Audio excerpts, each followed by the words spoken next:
E eu vou chamar agora Ana Luísa Faller para a próxima apresentação, a última. Olá, pessoal. Boa tarde. Eu sou Ana Luísa. Queria agradecer esse espaço. Quando precisarem expulsar para a gente sair, vocês me avisem. Eu vou trazer um pouquinho dessa proposta que nasceu esse ano, junto com a associação. Eu sou nutricionista de formação, como a Mariane falou, eu vou fazer 20 anos de formada. Estou há 10 anos na UFRJ, dentro do Instituto de Nutrição.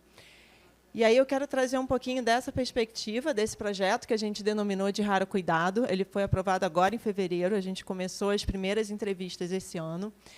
E aí explicar um pouquinho do porquê falar de alimentação e nutrição, né, dentro da síndrome de Angelman. Eu acho que é meio suspeito. Eu sou nutricionista, para mim, alimentação e nutrição é solução e base de qualquer situação. Primeiro, porque a gente come desde que a gente nasce, então é algo que realmente é importante, é vital, sobrevivência, mas a gente já tem muita evidência de que é, de fato, o estado nutricional, é a adequação de nutrientes que, por vezes, potencializa qualquer uma, principalmente no caso dos nossos filhos, de intervenções que, por vezes, a gente precisa fazer.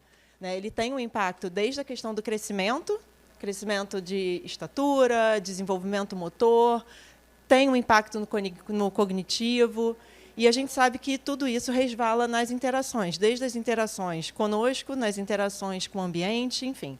Não preciso aqui só tentando vender meu peixe, que realmente eu acho que a gente precisa dar uma olhada maior em relação à alimentação e nutrição.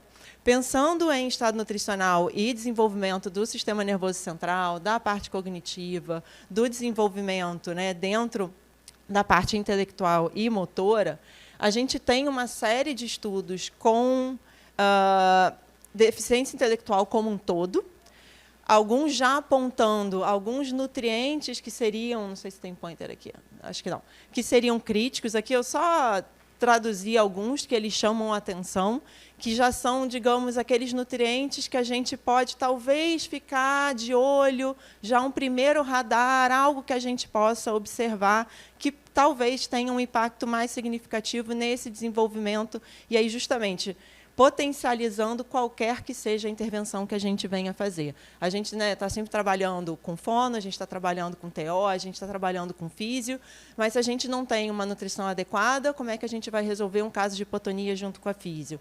Como é que a gente vai trabalhar um motor fino? Como é que a gente vai trabalhar um desenvolvimento de linguagem, se, por vezes, falta algumas conexões que são potencializadas e todo o nosso sistema biológico, todas as nossas funções vitais passam por reações dentro das células que dependem de nutrientes. Então, é só para a gente ter a dimensão do quão importante é essa adequação e esse ajuste nutricional em todos os casos. Mas o que a gente tem relacionado à alimentação e nutrição na síndrome de Angelman?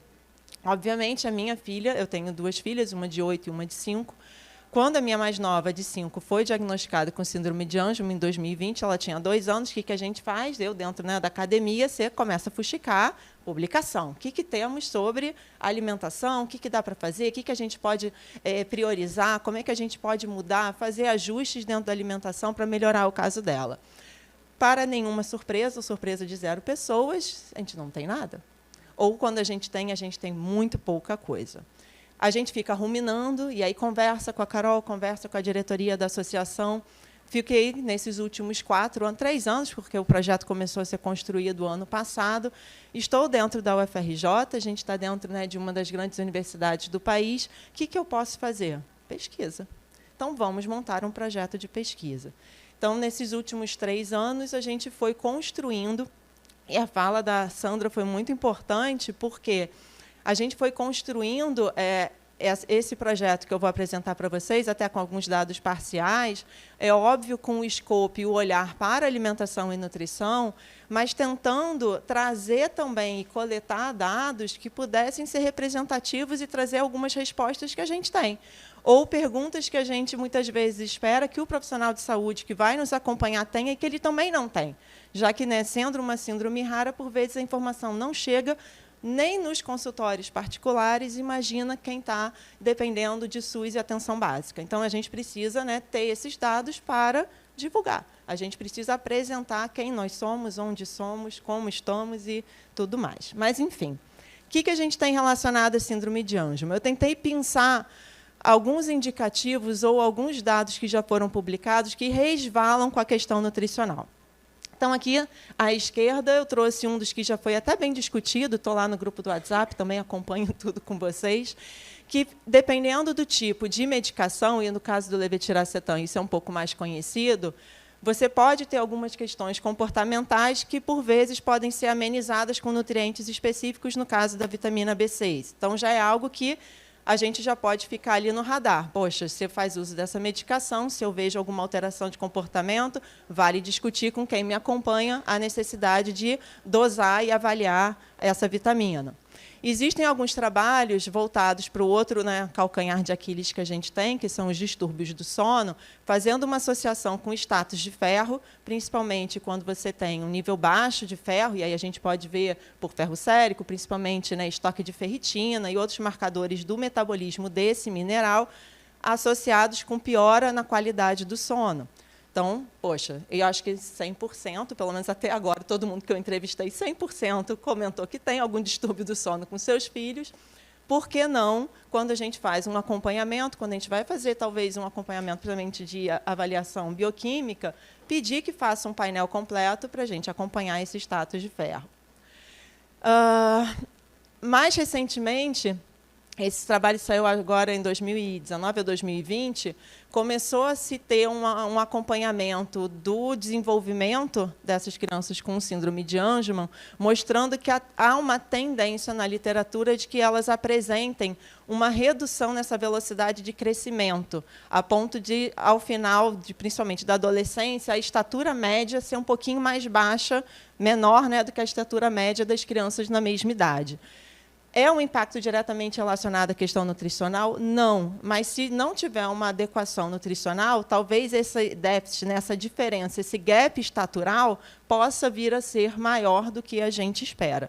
E, somado com o dado ali do quadro à direita, que é uma questão que a gente, por vezes, observa, é claro que existem casos, né, de crianças, principalmente, que apresentam uma certa seletividade ou que têm uma redução na ingestão, mas muitos... E isso acontece com a minha, por exemplo, se deixar, vai comer o livro, vai comer a parede, vai comer o microfone. É uma vontade, e uma ânsia e uma não saciedade que provoca, de fato, esses quadros de hiperfagia que está sendo diagnosticado e começou agora a ser relacionado com alguns tipos de genótipos específicos, né? Isso até quem acompanhou, acho que a maioria estava aqui desde de manhã também, né? As dúvidas que a gente tem, será que isso tem relacionado ao genótipo que a gente tem de definição, se não tem, e especificamente com hiperfagia, que eu acho que foi uma pergunta de alguém ali de trás, né, relacionado à questão da extensão da deleção ou quais genes que são afetados, tem algum indicativo nos modelos animais de ter, sim, um pouco mais de hiperfagia e tendência a aumento de peso, e, com isso, maior IMC, que é o índice de massa corporal, com a deleção de um gene que se chama MAGEL2. Então, quando você faz, por exemplo, o microarray, que vem aquela listagem gigante, né, talvez consiga aparecer ali, mas ainda está para se confirmar essa relação da hiperfagia, desse aumento de peso corporal, com a questão genotípica. De qualquer forma, o que nos preocupa, para além da questão genética ou não, um dos fatores ambientais que podem afetar peso corporal, e aí obesidade como sendo uma comorbidade para outras doenças, é o consumo alimentar. Então, isso resvala, de novo, na questão da qualidade da alimentação e do estado nutricional das crianças. E, por fim, só para dar um contexto geral, e aí a gente entra, talvez, no que seja mais interessante, que é da pesquisa, o que a gente tem muitas lacunas e pouca coisa investigada para além desse ponto, e eu trouxe um dos trabalhos, né, que é do Ronald Tibert, que é um dos que mais pesquisam dentro do Hospital das Crianças de Boston, que são possíveis auxiliares na alimentação ou de ajustes na dieta que a gente possa fazer para melhorar o controle das crises convulsivas. Talvez a dieta cetogênica seja o mais conhecido e, de fato, na literatura é o que se tem estudado. Depois, com o grupo do Tibert, a gente viu uma variação, já que Carla saiu, mas ela já falou aqui que já testou por vezes, e não sei quem mais fez já a dieta cetogênica, é extremamente complexo de ser aplicado na prática, e aí ele começou a fazer alternativas, que são as dietas de baixa carga glicêmica. Só que tudo relacionado a controle de epilepsia, para aí. Só que a alimentação ela é muito mais ampla do que só, por vezes, você fazer uma dieta cetogênica ou você ter uma dieta de baixa carga glicêmica.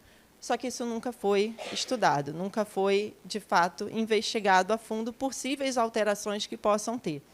Obviamente, puxando para o meu gancho, a gente vê informalmente, e isso com qualquer, e aí principalmente criança, mas isso se expande para a vida adulta, que o impacto na saúde e nessa relação que hoje também tem se estudado desse eixo cérebro-intestino, ela vai muito, de uma forma muito mais ampliada para a questão qualitativa do padrão da alimentação. E aí, quando eu coloco aqui, não sei se vocês já viram, tiveram acesso, essa é a cara do nosso Guia Alimentar para a População Brasileira, que completou 10 anos de lançamento esse ano, ele foi lançado em 2014.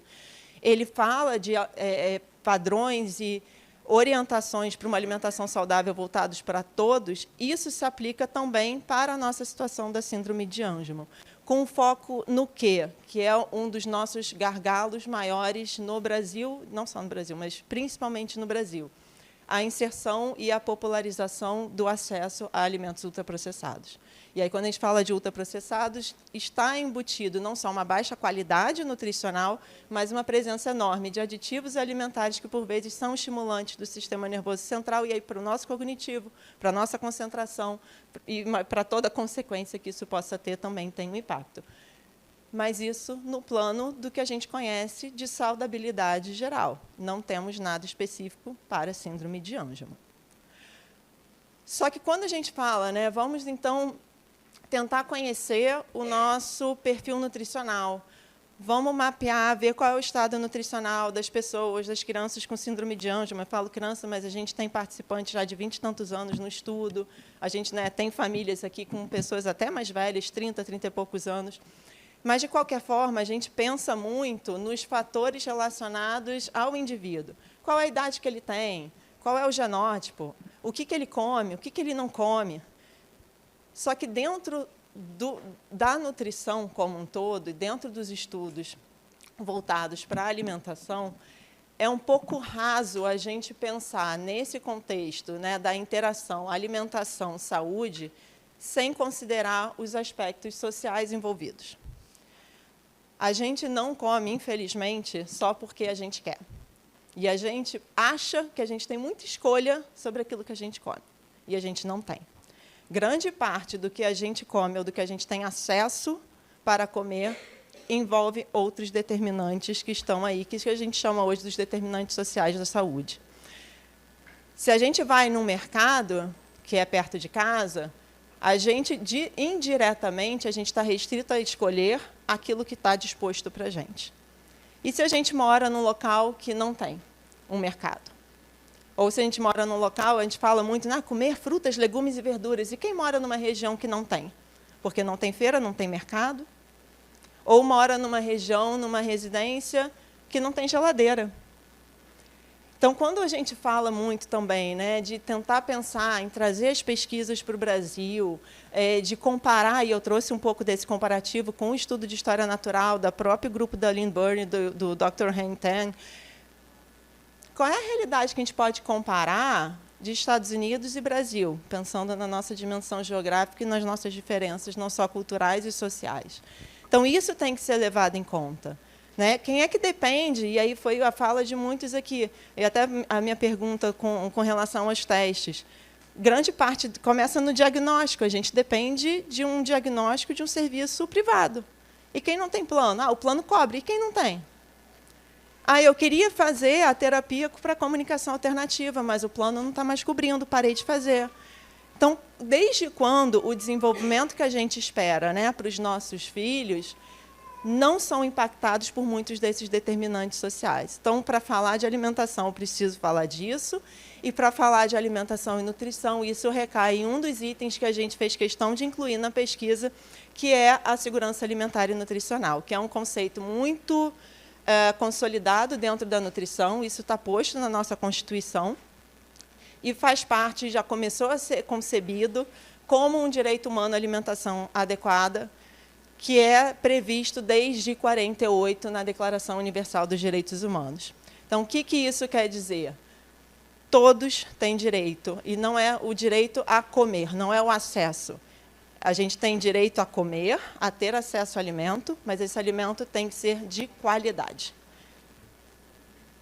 E aí é até quase difícil da gente falar isso sabendo a realidade do Brasil.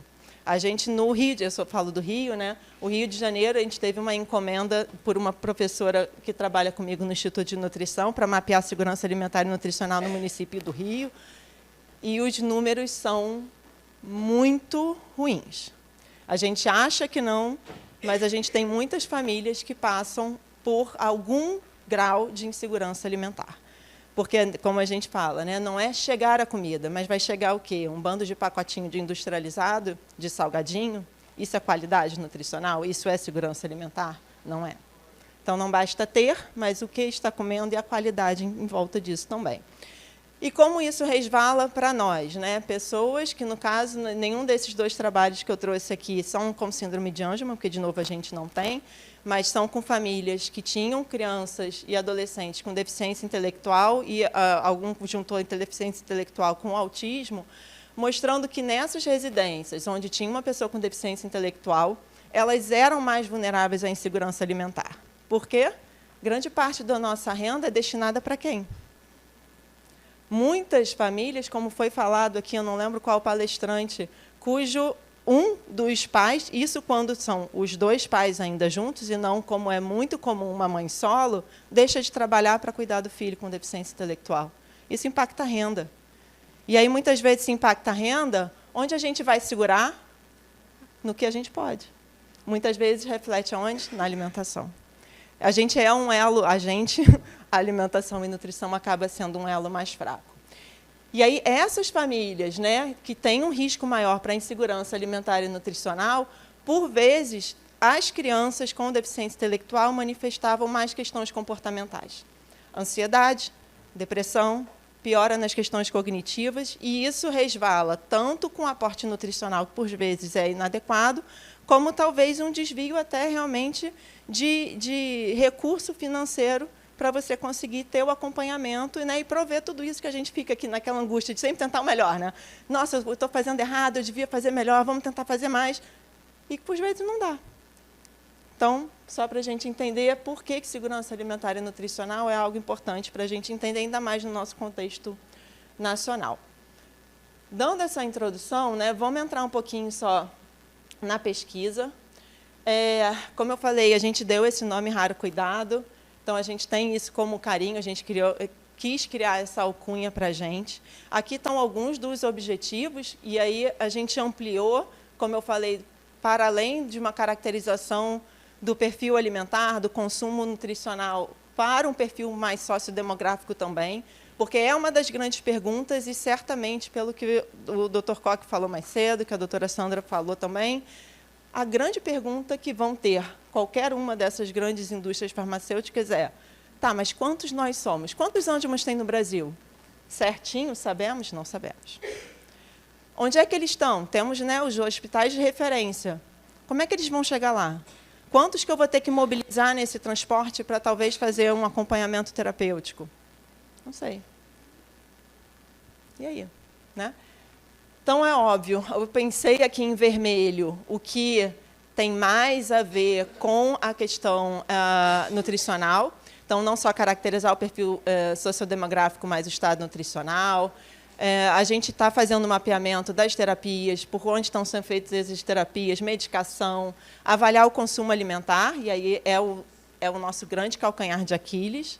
Eu tenho uma carta na manga, conversando com a doutora Adriana, eu sei que no estudo de História Natural eles coletaram por mais de 5 anos, se eu não me engano, dados dietéticos, só que eles não usaram ainda, porque é muito complicado analisar. Eu falei, eu sei, é muito complicado analisar dado dietético, mas eu quero.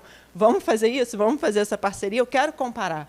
Até porque, se a gente pega dados dietéticos americanos com brasileiros, eles eram muito diferentes. Hoje, infelizmente, eu tendo a dizer que não são mais tão diferentes assim. mas eu espero ainda ter algumas experiências positivas para o nosso lado, pensando no nosso padrão cultural de alimentação. Verificar a questão da insegurança alimentar e, o mais recentemente, que eu marquei ali, que a gente conseguiu fazer uma emenda no Comitê de Ética, agora em julho foi aprovado, a gente inseriu também para um subgrupo dessa nossa amostra, que eu espero mobilizar a todos como participantes da pesquisa, que participem também, já muitos aqui já se inscreveram, de fazer uma análise da microbiota intestinal, para depois a gente poder fazer essa triangulação, relacionando a clínica com os aspectos nutricionais e como essa microbiota intestinal, pensando nesse eixo, né, intestino-cérebro, conversa dentro disso tudo. Vamos lá. Vou falar rapidamente um pouco de como se dá essa participação, até para vocês verem que é relativamente fácil para vocês, para a gente é bastante trabalhoso, e depois eu vou trazer um pouquinho dos dados que a gente tem.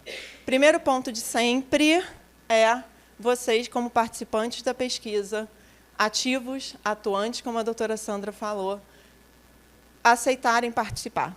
E, da mesma forma que vocês aceitam, vocês podem não aceitar e resolverem ir embora a qualquer hora. Então, é de total participação livre de vocês, mas eu preciso de um aceite formal dentro, claro, dos trâmites de comitê de ética. A gente vai entrar em contato, né, e eu adoro falar equipe Raro Cuidado, a gente coloca assim, mas a equipe não é o Datafolha, a equipe não é a galera do Ibope, a equipe sou eu, alunos de graduação, alunos de pós-graduação e nutricionistas voluntários. Então, tenham paciência, que a gente tem uma capacidade assim ainda pequena de conseguir abarcar todas as entrevistas, mas a gente fez 2 meses de entrevistas, a gente deu uma pausa agora em julho para recapitular, o que foi ótimo, e a gente vai mudar a dinâmica para, em agosto, recomeçar de uma forma melhor. As entrevistas são todas remotas. Então, eu sei que tem gente do Paraná, tem gente de Santa Catarina, tem gente de São Paulo, tem gente de Pernambuco.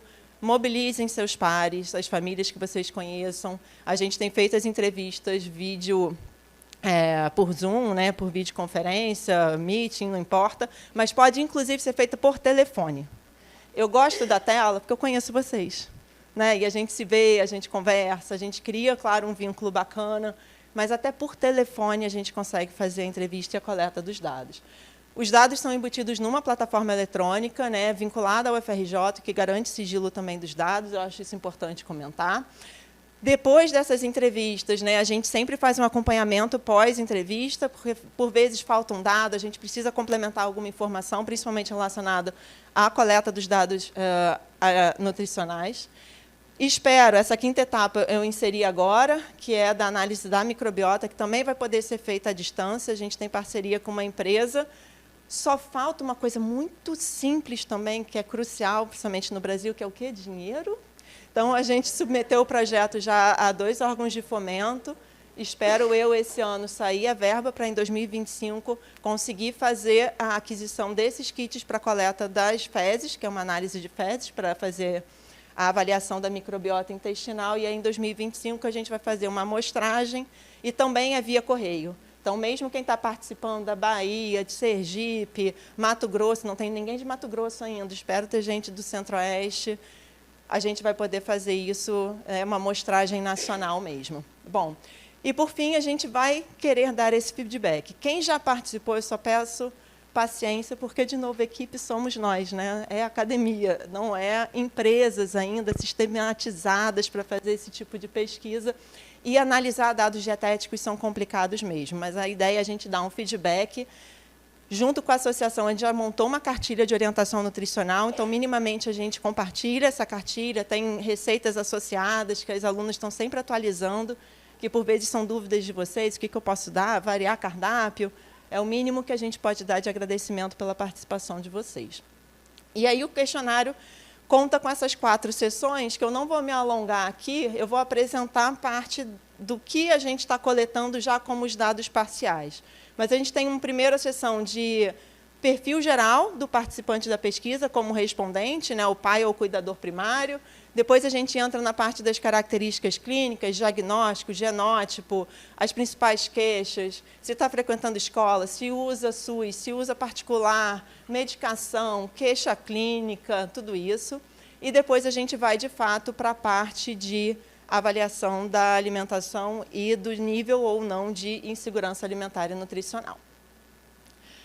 Bom, o que a gente sabe até o momento? Começamos as entrevistas em maio, tivemos basicamente 2 meses e meio, já que a gente deu uma pausa, até porque férias escolares, 2 crianças em casa, é um pouquinho difícil a gente continuar fazendo muitas entrevistas com 2 crianças em casa. Tivemos 15 famílias participantes, coloquei aqui a distribuição de vocês, e aí o primeiro ponto que eu quero chamar a atenção é: precisamos aumentar essa distribuição geográfica. E aí já é o meu primeiro apelo. Vamos compartilhar, né? Vamos falar com os nossos colegas. Como eu falei, a gente tem pouquíssima gente da região Nordeste, não temos ninguém na região Norte. Eu sei que tem família de Roraima no grupo, então eu vou catar essas pessoas. Eu só preciso realmente pensar melhor como a gente vai fazer essa dinâmica de captação, mas a parceria com a associação é óbvio que é muito importante, o cadastro na associação é importante, mas principalmente a mobilização de todos vocês. Um outro ponto que eu já chamo a atenção, que isso vai refletir nos dados que eu vou apresentar, é que vocês podem ver que das 15 famílias participantes, a gente tem 11, ou seja, quase a totalidade da região Sudeste. E isso dá um viés, apesar de, obviamente, 15 ser zero representativo de qualquer coisa, mas isso dá um viés nas respostas. E vocês vão observar que a gente está com um perfil de família que não reflete o Brasil, de forma alguma. Vamos lá, dados gerais que a gente tem até o momento, né, desses participantes da pesquisa desses 2 meses, maio e junho. Grande maioria dos respondentes, quem são? Mulheres. Por N motivos, porque muitas vezes é a mulher que está à frente, e o segundo motivo, isso é dado até de pesquisas online, quem está sempre mais disponível para responder pesquisa online é a mulher. Esse viés a gente tem em qualquer pesquisa online que a gente, principalmente depois da Covid, né, a partir de 2020, a gente teve muitas pesquisas de forma online, isso se reproduz. Outro dado importante, que também não é, talvez, a realidade, é que eu botei aqui alguns recortes do percentual de escolaridade, a gente tem mais de 70% que tem ensino superior completo. Isso não é a realidade do Brasil. Então, a gente precisa justamente aumentar esse N, obviamente, e isso vai dar essa distribuição um pouco maior. Isso reflete, obviamente, na faixa de renda familiar, que a gente tem uma maioria com uma faixa de renda mais alta, e isso vai refletir também no número de pessoas que recebem benefício, apesar da gente saber que mesmo pessoas com uma faixa de renda mais baixa, por vezes, não conseguem acesso ao benefício do governo. Então, a gente precisa, inclusive, saber disso, né? Porque esses dados aqui, 80%, mais de 80% com plano privado de saúde, a gente não está falando totalidade Brasil. Então, a gente vai, né, obviamente, mudar esses dados à medida que a gente aumentar o nosso N, que eu sempre falo, 15 não é nada, mas eu só queria trazer, para vocês terem ideia, quando a gente tiver, por sorte, né, como tem nos dados publicados do estudo de natural, 300, 350, 400 famílias, o que a gente vai poder dizer sobre nós? E isso é muito importante. Pensando no perfil geral, né, de características e diagnóstico da pessoa com síndrome de Angelman, a gente tem, que reflete com os dados que a gente falou, de Sudeste, faixa de renda mais alta, um percentual maior de pessoas, né, com a cor de pele branca. Isso a gente pegou dos dados que a gente tem de IBGE, para a gente poder ter o comparativo com os dados nacionais mesmo. Então, essa questão cor de pele, faixa de renda, a gente reproduziu exatamente como o IBGE coleta, nos dados, né, da PNAD, por exemplo. O que eu achei interessante é que, até então, o nosso recorte, que eu quero trazer aqui, é que a gente tem uma média de idade para diagnóstico em torno de 2 anos. E o Dr. Koch falou justamente de manhã, pensando em dados maiores, né, uma média de idade diagnóstica mais alta. Então, espero que isso realmente se reflita à medida que a maior parte das famílias respondam. Os dados, se eu não me engano, do estudo de História Natural, a média de idade diagnóstica está em torno de 3 e pouco. Então, por enquanto, a gente está bem. A questão do diagnóstico ter sido por sistema privado, isso reflete até o que o Dr. Koch falou mais cedo, junto com a outra Carol, né, com a Carolina, porque realmente o tipo de teste ainda está muito restrito aos laboratórios privados. Um outro ponto que eu destaco, que já esperava, né, que a maior parte do genotipo é de deleção, mas a gente tem ali um percentual grande que ainda não sabe. E isso tem a ver também com o tipo de teste realizado que muitos não souberam responder. A gente pede encarecidamente que seja compartilhado o teste diagnóstico, até para a gente poder ter essa confirmação junto com a equipe científica, em especial a Adriana está me ajudando nisso, para confirmar o tipo genético de cada um, para a gente poder ter esse dado, né, mais certinho. Mas muita gente ainda não sabe. Então, isso depois, para a gente poder até responder algumas das perguntas. Faz diferença as características, as queixas clínicas, o perfil nutricional, se é deleção, se é UDP. Eu preciso dessa informação um pouquinho mais organizada e mais confirmada, digamos assim. E nisso a Adriana vai ajudar a gente. Em termos de utilização de serviços terapêuticos e de escola, então, essa pergunta sobre o tipo de terapias que realiza, ela não é múltipla escolha, podia marcar todas possíveis. Então, a gente vê que uma grande maioria faz fono. A pergunta, né, saindo agora da fala da Cíntia e da Mariane, que tipo de suporte fonoaudiológico que a gente está tendo, né? Qual tipo de orientação e quem são essas pessoas que estão capacitadas para trabalhar com a síndrome de Angelman. Dentre as outras terapias que apareceram, eu botei ali como exemplo dos outros, é a natação, o que é ótimo, visto como já foi, né, publicizado em vários lugares, não só o fascínio por água, mas também é uma das causas de morte e afogamento. Então, é sempre bom a gente investir, de fato, na natação, que é algo importante para a gente. Outro viés que tem a ver com o nosso perfil de respondentes até o momento, imagino eu, a grande parte das terapias sendo realizadas ainda pelo serviço privado.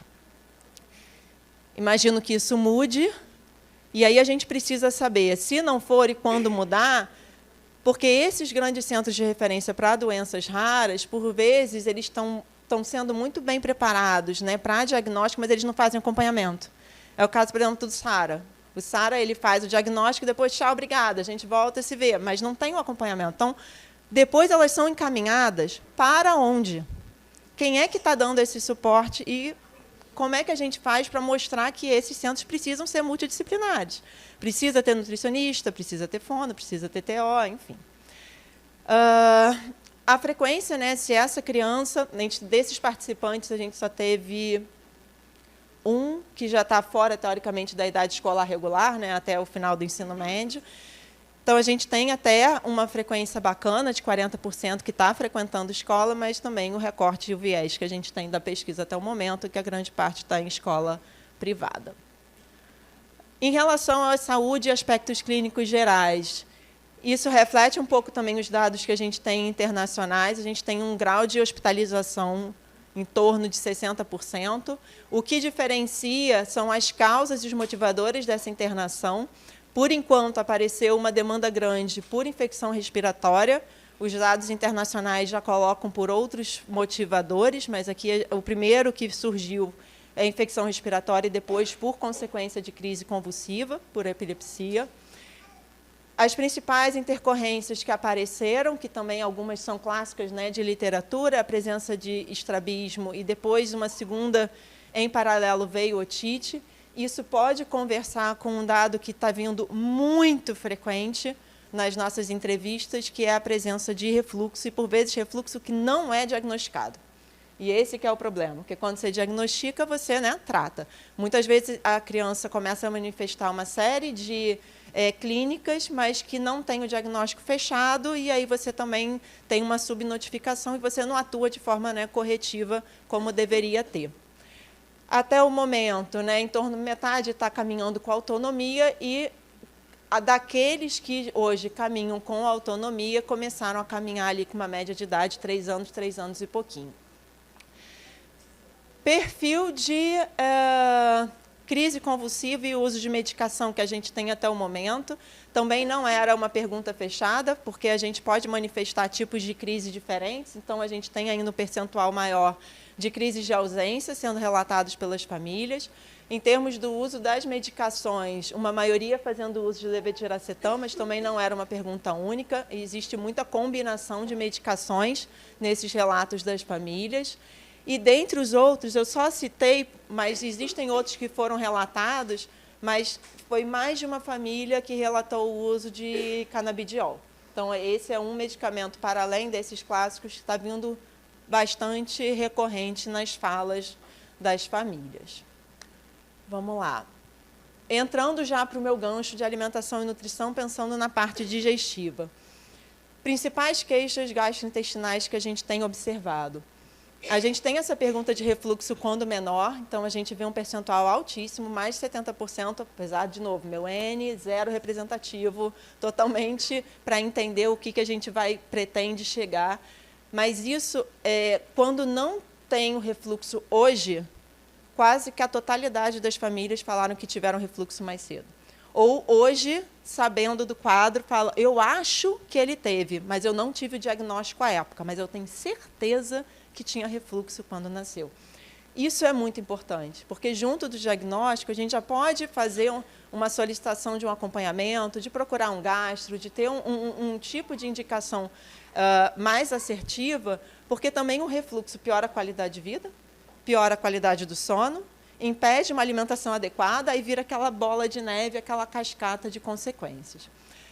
Não é a maioria, mas está ali em torno de 50%, mas por que eu chamei a atenção da questão da produção de gases em excesso? E aí, quando a gente fala de flatulência, não é aquela produção de gases normal que todo mundo tem eventualmente. É aquela situação de desconforto mesmo, de uma distensão abdominal, de uma dor abdominal muito significativa que deixa a criança desconfortável. E aí, por que isso me chama a atenção? Porque quando eu faço essa pergunta, vem sempre associado. E com isso, principalmente com feijão. E aí muitas famílias não passam, assim, deixam, né, de ofertar feijão, leguminosas em geral, para as crianças por causa disso. E isso tem como a gente corrigir com orientação nutricional. E o problema de deixar de consumir feijão é o dado que eu vou mostrar depois em relação aos alimentos que são fontes de ferro. E a gente acabou de falar que o status adequado de ferro pode impactar no sono. E aí a gente vê como é uma cascata de informações que a gente precisa linkar eventualmente. A escala de Bristol é uma escala sobre a estrutura das fezes, é uma escala que vai de 1 a 7, a gente tem lá as imagens. O ideal é que a gente tenha fezes do tipo 3 e 4, mas nada muito importante. Em relação à questão do uso de fralda, como a minha amostra até o momento é uma idade menorzinha, muitos ainda fazem uso de fralda, diurno e noturno. O sono, como eu falei, 100% das 15, muitas famílias que a gente entrevistou, todas relataram algum tipo de distúrbio do sono. Os mais comuns são os acordares, muitas vezes à noite, e o acordar e ficar acordado, né? Como a minha, sábado, que acordou 3h30, crente que já era, sei lá, 9 da manhã, querendo fazer tudo e mais alguma coisa, às 3h30 da manhã, e ficou presa no quarto, que eu não deixei sair até às 6. Eu esperei clarear para sair com ela. O número de horas em média, né, de sono em torno de 7, mas a gente vê ali, né, o que está entre parênteses é o mínimo relatado e o máximo, então tem famílias que falam, não, dorme, sei lá, 3, 4 horas por noite, é isso aí. E o número de acordares também, a gente teve famílias que falaram que, em média, acorda 10, 12 vezes ao longo da noite. Em relação a medicações e aí não são todas, né, das 15 famílias, só 9 fazem uso de medicação para sono. A gente tem uma grande maioria relatando o uso ou do canabidiol, e aí não quando o canabidiol foi indicado para sono especificamente, do neuleptil, que é algo acho muito nosso, né? Até na palestra da Adriana falando do sono, era uma medicação realmente muito característica aqui do Brasil, e depois melatonina e ainda o uso de risperidona também para a questão do sono. Para a gente ir para o final, entrando para o lado mais nutricional da coisa. Vejam como o dado relativo à segurança alimentar e nutricional é importante. A gente aplica o que a gente chama, né, do EBIA curto, que é a Escala Brasileira de Insegurança Alimentar, que são 8 perguntas. A gente está com um viés de 15 famílias, mas, como a gente viu, 15 famílias de um status superior de educação, de renda, de região sudeste, e ainda assim a gente teve famílias que se classificaram como insegurança alimentar moderada e famílias como insegurança alimentar grave. Como eu falei, insegurança alimentar não é só ter acesso a alimento, é qual alimento, que qualidade de alimento, que quantidade, que frequência. Então, é algo muito importante da gente conhecer. E isso a gente observa, deixa eu só passar para cá e depois eu volto, quando a gente aplica o que a gente chama de marcadores de consumo de alimentação saudável e não saudável.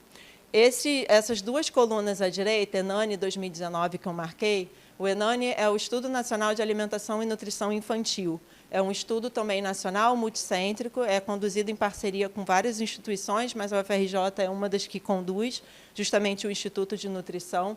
E os dados preliminares da primeira leva de coleta de dados 2019, eles estão liberando os relatórios agora da segunda leva de coleta. Eu trouxe em termos de comparação, a gente tem marcadores, ou seja, grupos de alimentos específicos que marcam, representam como está o acesso relacionado a determinados nutrientes.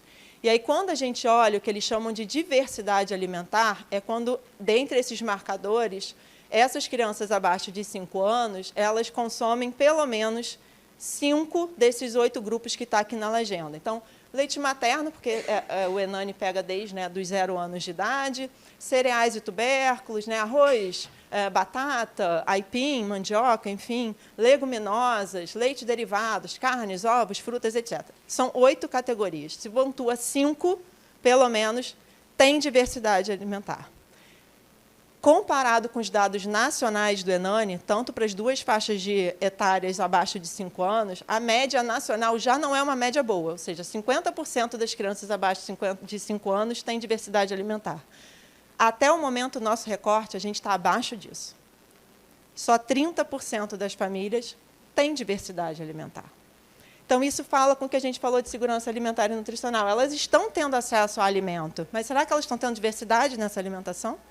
Ou elas acabam, pode ser por seletividade, pode ser por refluxo, pode ser por uma questão sensorial, por N motivos, mas o que está fazendo elas terem essa baixa diversidade nutricional?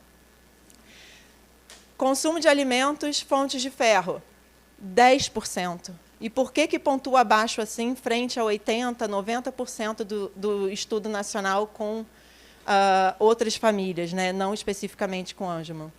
Grande parte por causa da ausência de feijão, de leguminosas como um todo. E aí, por que não aparece? Porque tem distensão. Mas por que tem distensão? É uma questão da microbiota, é uma questão da forma de preparo. Porque, às vezes, a forma de preparo já faz com que aceite melhor. Muitas famílias também relataram um baixo consumo de carne. E aí tem a ver, talvez, com a hipotonia, com a mastigação, tem a ver com enfim, como isso vai se misturar, eu não tenho nem como prever dizer para vocês, mas tudo isso conversa. Em algum momento, a gente vai cruzar esses dados.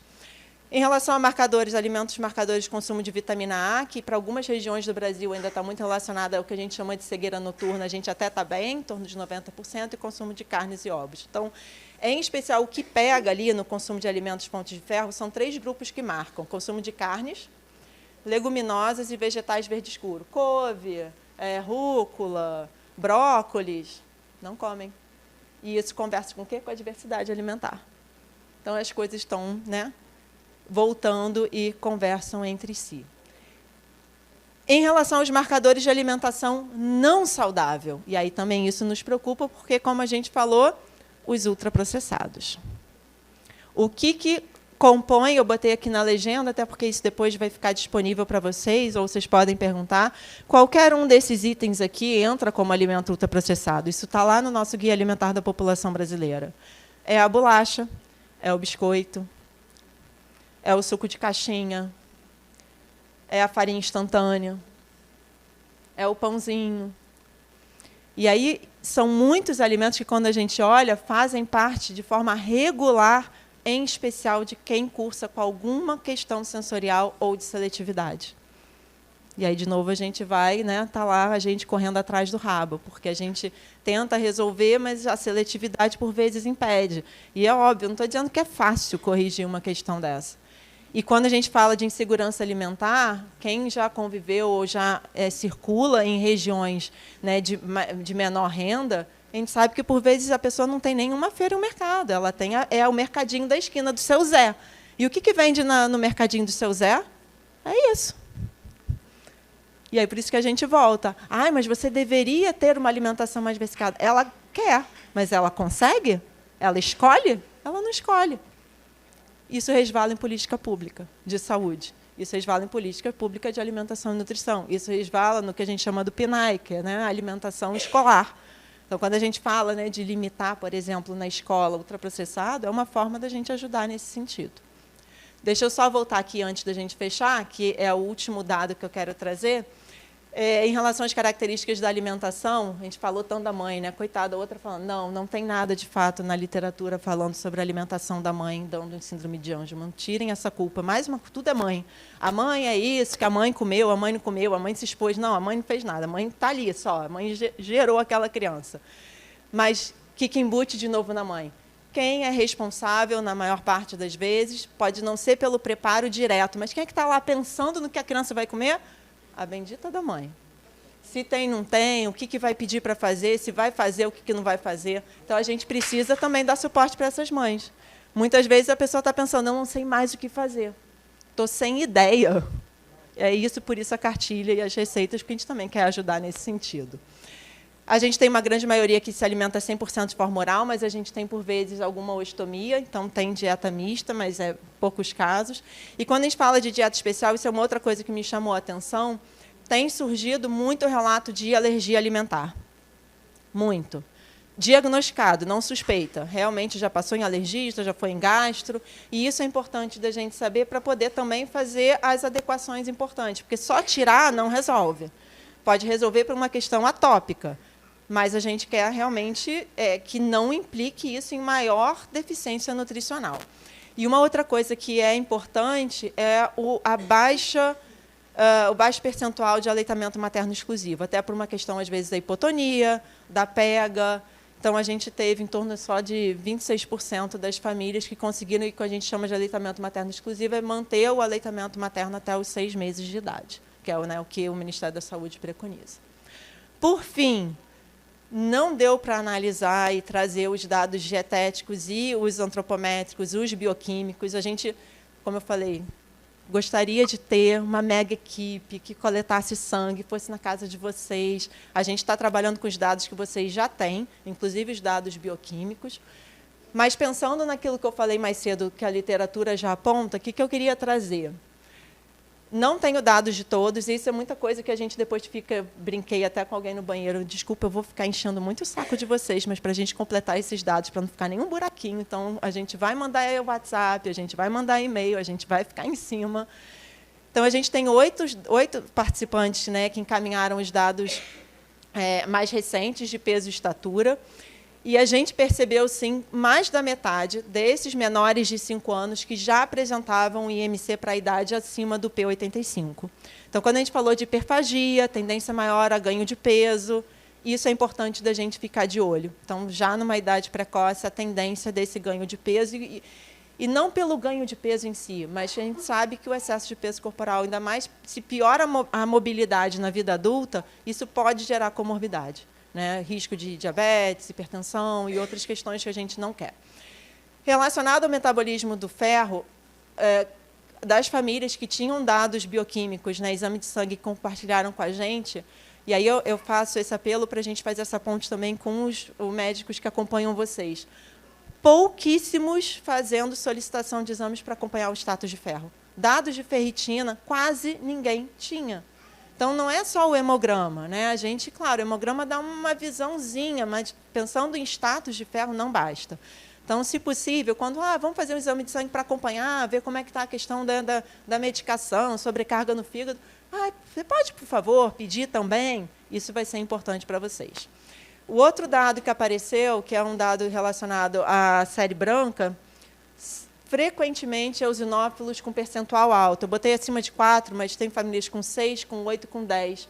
Isso pode, não é certo, né? Não é uma coisa que marca a alergia, mas com muitos relatos de alergia alimentar, isso pode significar algum tipo de atopia. Então, isso é algo que a gente tem que ficar de olho. E o outro ponto, quando havia sido solicitado dosagem de vitamina D, grande parte com um nível de vitamina D como insuficiente. Então, é um outro marcador que a gente pode fazer essa ponte com os médicos que acompanham os nossos filhos, de pedir que solicite, para a gente ver em função da importância que é a vitamina D.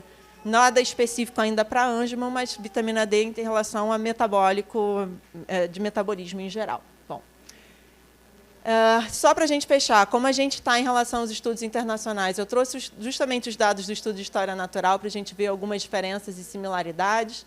Aqui a gente vê, principalmente, a maior parte também da população com modelação. A idade média de diagnóstico em torno de 2 anos, está parecido com o nosso micro-recorte. O perfil de crise também, uma maior parte com crise de ausência. E aí, por que eu estou trazendo isso? Para a gente ver o potencial que a gente pode gerar dos nossos dados. A gente pega esses estudos de história natural e fala, nossa, que bacana, a gente pode nos compararmos a eles, mas a gente precisa aumentar esse N. A gente precisa ter, como eles tiveram aí, 300, 400, então a gente precisa dos participantes da pesquisa. Então, por isso que eu estou trazendo aqui para vocês.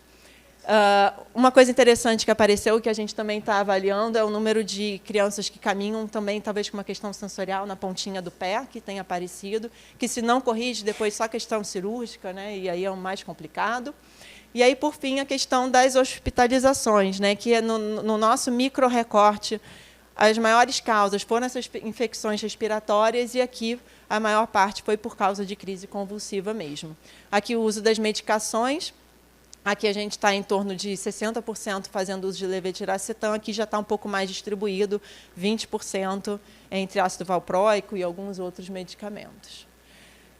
Como é que a alimentação entra em tudo isso? Não sei ainda. Eu imagino, como eu falei, tentei fazer alguns ganchos aqui, que muita coisa vai conversar. Mas a gente está numa fase um pouco parecida com o que a doutora Bird e a doutora Adriana falaram, né, de ênfase em coleta. A gente está coletando, a gente pretende passar esse ano coletando, passar o ano que vem coletando, para então vamos olhar e ver como é que uma coisa conversa com a outra. Então, a gente está nessa fase mutirão total dentro das nossas limitações de número de pessoas. Então, o que eu peço? Divulguem. Esses são os e-mails, né? Tanto o e-mail da própria pesquisa, o perfil da pesquisa no Instagram. Adoraria ter uma equipe de comunicação e marketing para ficar alimentando o Instagram. Não tenho, até porque eu detesto essa coisa de mídia. Enfim, eu tenho alunos muito engajados que eu espero que façam isso. Esse QR Code já está direto para o termo de consentimento livre esclarecido. Então, quem ainda não se inscreveu e quiser participar, só se inscrever. A gente vai voltar agora em agosto, eu vou contactar todo mundo. Peço um pouco de paciência, eu estava até conversando com o Marcelo, né? A gente fica assim, eu não quero ficar perturbando, mandando WhatsApp, mas eu vou ter que ficar mandando WhatsApp. Então, se aparecer um número 21, é a gente. Respondam. Então, por favor, tenham um pouquinho de paciência e a gente vai, aos poucos, agendar com vocês. Nesse primeiro momento, eu estou fazendo treinamento para que outras pessoas possam fazer a entrevista, mas, ao mesmo tempo, eu gosto muito de fazer a entrevista. Não só por um controle na coleta, principalmente dos dados dietéticos, mas é uma forma de captar essas outras nuances que já surgiram nessas 15 famílias, que a gente não tinha pensado em contemplar, que a gente está querendo contemplar agora também. E aí essa troca é muito bacana, né? Tá em vídeo, conversar com vocês, né? Depois a gente se encontra, fala, fulano, como é que está? Estava internado, não estava, isso é muito legal. Então, quero agradecer, desculpa se ficou corrido. Já deixei a apresentação aqui, depois pode compartilhar com vocês. E obrigada pela parceria, pelo espaço. Ana Luísa, a gente que agradece, é uma sorte da nossa comunidade ter uma pesquisadora e que esteja encabeçando uma pesquisa nacional, né? A gente precisa valorizar e participar. Tá? Então, eu peço para quem não participou ainda, infelizmente a Leora não se classifica para participar, porque a gente mora fora do Brasil, mas quem não participou, que se inscreva e participe da pesquisa. Quanto mais a gente investir em pesquisa nacional, em dados da nossa comunidade nacional, mais a gente tem representatividade até para trazer testes clínicos para o Brasil. Tá? Então, é de extrema importância que a gente participe. Ana, quero agradecer, pedir desculpa pela correria, né, porque a gente tem aí um evento na sequência, mas a Ana está no grupo de WhatsApp, está aí o contato dela, né, é super acessível e, por favor, entrem na pesquisa da Ana. Obrigado, gente. Obrigado, Ana. Eu queria agradecer, a gente está encerrando o nosso ciclo de palestras, agradecer a presença de todo mundo. Bem...